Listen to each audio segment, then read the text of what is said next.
What's going on? My name's Liam.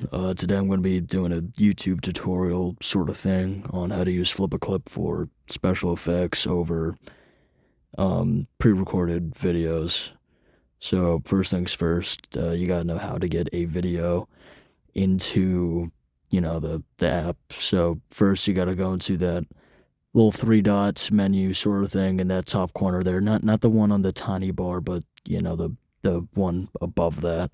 And from there, you're going to click Add Video, and when you click that, it's going to take you to a screen, if it's your first time doing it, asking for permission to get into your gallery and stuff. You just got to click Yes, and then from there, you select whichever video you would like to animate over. But sometimes, only sometimes though, it'll say that the video is not accepted, and you cannot use that one. So like a easy but tedious-ish sort of fix for that is to just screen record that video, and from there just put in the screen recorded version, and it works. It counts as a different file. One other thing I should mention is that it will not import the audio from that recording into Flip-a-Clip. The next buttons we'll be going over are the undo and redo buttons, and they're like very self-explanatory, so it'll just be quick. If you did something you didn't mean to do, you click undo. If you did several things that you didn't mean to do, and you click undo several times, but you did it more times than you needed, you just click redo to bring the thing that you accidentally undid back. Simple as that. The next tool that we can go over, I guess, would be the copy tools. So there's two of them. So first we'll just go over the one where it's just one layer that you copy. So, what do you want to do? If you want to copy a layer, you go to the layer that you want to copy, and then you select it, click, get this copy, right? Crazy. And you take that and put it on with paste on any other layer you want, or any other frame that you want that, layer to be on. Well, the layer will always be there, it just won't have the same drawings on it. You take the drawings from the layer. You're not taking the layer from the drawing, or whatever. Or instead of that, if you want to copy an entire frame, instead of clicking just the copy tool at the bottom or any of the layers, you're going to actually click on the physical frame, and you're just going to click copy frame. Crazy, I know, it's a wild concept, clicking copy frame to copy the frame. From there, you just go to whatever frame you want to put that next to, like before or after, and then you click that frame and click paste left or right. So simple as that. I don't really know what to go over now, so I guess we could just talk about the train that just flew by my house. Whoa, I don't know if you guys heard that. That's crazy. Dude, pipe it down, toots. Goodness gracious me. Anyways, I will hurt you. I will throw you off the tracks, I swear. Anyways, we could talk about the eraser tool, I guess. So the eraser tool, it has 4 settings. I never use the changing brush shedding, what? Like a dog? I'm not shedding, pardon.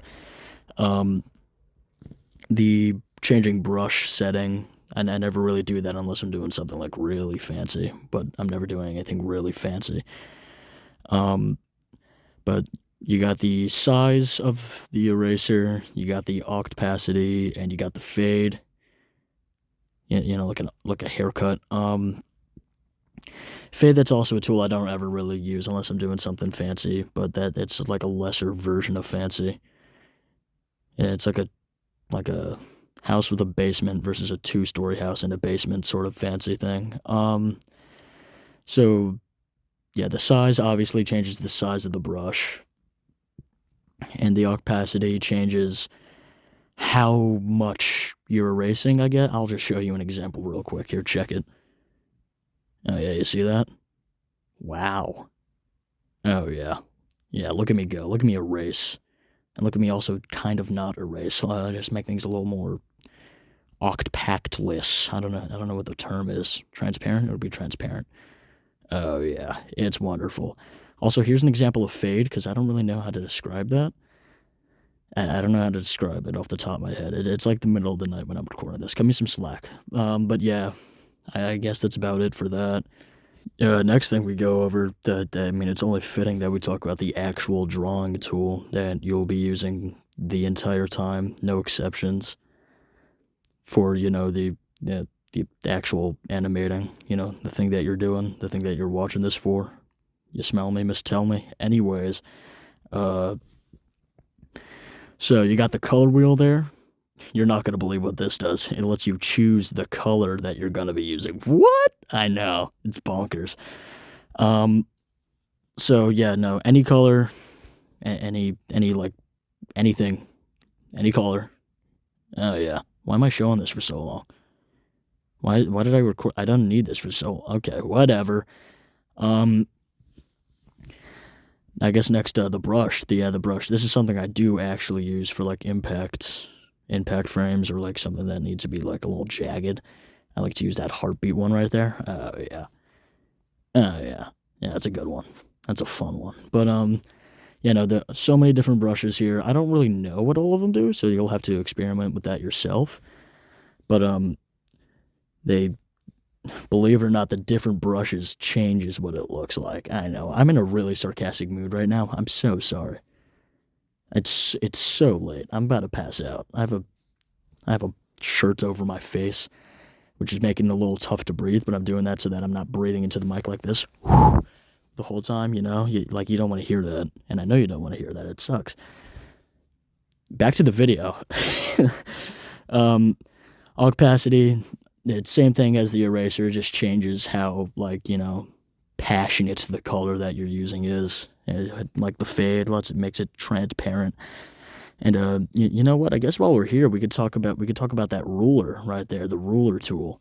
That's an interesting tool that I really like to use. So, ruler tool helps you draw like circles and like perfectly straight lines and squares and all that. Here, I'll just give you another little video example here. Oh, yeah. Oh, yeah. Look at that. Fantastic. This is going to be a long video. We're in for a real ride here because there's a lot to go over. And you know what? It doesn't help that I'm yapping so much, but you know what? Whatever. We're having fun. That's all that really matters. And I guess next will be the fill tool. That guy right there, the little bucket.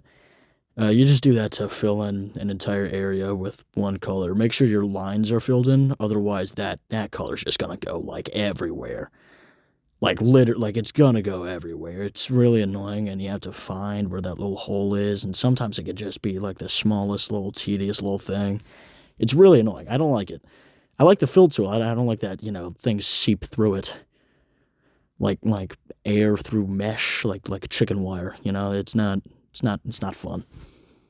The fill tool's fun, but the mess that it makes isn't. Something I just noticed while I'm recording this, you know how I said earlier that the audio it doesn't transfer into it? I'm not exactly sure about that anymore, because right there in that bottom corner, it says audio. I've never seen that, nor have I ever used it. So, I mean, I guess you guys are going to have your own fun with it. Yeah, have some fun with that. Yeah, knock yourselves out. See what that's about. Because I'm not gonna go back. Oh my god, it's so late, and this project's like kind of done soon. Like, we're moving on by the time I'm recording this. It's really lame. Yeah. Anyways, the lasso tool, the thing right in between the eraser and the fill tool. Make sure you're on the right layer for this. You just take that and circle whatever you want to like transform or change the perspective of. Something just flew past my house. Wow, that guy needs to slow down. That's dangerous. Anyways. The lasso tool, right? Yeah. So Liam, put up another future me. Put up another example. Yeah, that you see that? See, I'm messing with the set. Another big truck just flew past my house. Goodness gracious, it's just really inconvenient. Why are they still awake? It's so late. You got the lasso tool, right? Yeah, right. Yeah, look at me go. Yeah, look at that perspective change. Wow. Yeah. Oh yeah. That's so cool. Wow, that is awesome. Hey, Liam, why don't you show them another clip of us using that? but like in a finished project. Oh yeah. Oh my god, dude, that's so cool. Dude, that's so cool. Dude, way to go, man. I'm very proud of you. Anyways, what's next? Okay, guys, we are nearing the finish line. We're like right there. So right there at the top where it says hide right there. Well, not, I guess it's not the top. I changed the, you know what this all looks like. To the left, where it says hide right there. You're not gonna believe what this is. It hides everything. Like everything just gets hidden. So like all the bars, all the frames, all gets hidden, so that you just have more like less clutter and more room to work on all your stuff. It makes things really simple. That's nice. The thing right next to that, it says, no, it doesn't say anything actually. It's just a box with the arrows in it. That just recenters your image. The frames you're working on just recenters all that. Not the frame, sorry. The frame that you're actively working on, the big one in the middle that you're drawing on, it just recenters that into the middle of your screen. Anyways, that's about it for pretty much all the tools. I'll give you a few pros and cons real quick. Pros, you can change how many frames you're doing per second, whether you want to do like 15 or 60. Never do 60. You're not going to do 60. You'd die before you do 60. And I'm not even just saying that. You will. That's not a threat. I'm so sorry. That's not a threat. It's just true. It'll take so long. You'll die of old age. Or, somebody poisoned your drink. Oh my god, the text. Oh my god, I didn't even notice the big T right next to the smaller dots. Anyways, yeah, that guy right there. Use him. Yeah, if you want like letters and words throughout your thing, like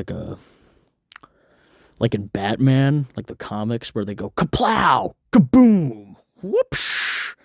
With the words, you could throw in a few of those with that. I wonder if you could change fonts. I don't know. I've never used it. This is just probably a bore for you, senior teacher. I feel so bad for you because you're gonna have to watch this whole thing. And I'm sorry. I had a lot of other work I had to do today after school. It was a whole thing. Anyways, we're gonna go back to the drawing board, literally, as in we're going back to the brush tool because I forgot a few things in there. So let's say you want a color from your background. It's like a nice orange. Like, hey, I like that orange. So what you're going to do, you're going to go to the very top of your screen, or I guess in this case, and have the thing sideways. You're going to go to the left of your screen, and there's a little collector tool looking thing right next to that plus sign. Never click that plus sign, by the way. That thing's a curse. But you're going to click that little collector thing, and then when you select that, you're going to go to that, that nice little orange color in the background, hover over that, and then select it. And then boom, now you're drawing with that color. And if you want to save that color, you go back into, the thing where you select the colors. Crazy, I know. And go down below the color wheel and click that plus. That's the plus. That's the one that's your friend, because that will actually save the color for you. It's very nice. It's very generous of that guy. Everybody thank him. Hello, my name is Mr. Plus. I'm so sorry. It is so late. Next order of business, we'll be discussing the onion layers. So if you've been paying attention to the actual video at all, pardon me, and not my just absolutely fantastic commentary, your attention would be drawn to the little red smudges that are all across the screen whenever I swap from frame to frame, but they disappear after, I go to the next frame. That's called an onion layer, so it shows me what I was drawing in the last frame. So I can, lead things, better and more accurately. Like for a bouncy ball, for example. Liam, animate a bouncy ball. Yeah, you see that? See how it's bouncing? So I wouldn't have been able to do that accurately if it weren't for the onion layers. Liam, show them the onion layers. Layers? Are we serious? I said that? What's wrong with me? Anyways, yeah, you see that? So it just helps. It's like a guideline thing. It just helps me get things more accurately and precisely and nicely. It's nice. It's good. Man, I really hope I'm not forgetting it. Oh, wait, no, I am forgetting something. Oh my god, oh my god, I'm so sorry. I'm such an idiot. Rotoscoping. That's a thing. That's a thing that you'll be doing the most, probably, if you're animating over a video. Liam, show them, make something super quick. Like, really quick. Okay, so you see that? You see that? I probably whipped that up in like 5 or 6 frames of video that I filmed 30-ish seconds of. Why did I do that? That's not necessary at all. I could have just filmed 5 seconds of something and done the same thing. But yeah, you see that? I'm assuming I'm doing a little dance as a character I like from a TV show. But that's called rotoscoping. So it's a technique where you film a video of yourself or anybody doing anything, and you animate and design a character on top of that person, hiding the, person and just replacing them with that character entirely and putting them in a, whole new thing. It's cool, it's fun, it's a little time consuming, but it all you gotta do is just trace. It's really simple, it's nice, it's good, it's effective. Anyways, I'm hoping that's it. Liam, maybe show a few more examples of something cool you did one time. Give people a little inspiration. If you have that. I don't know if we have that. It's been a while. Anyways, see ya.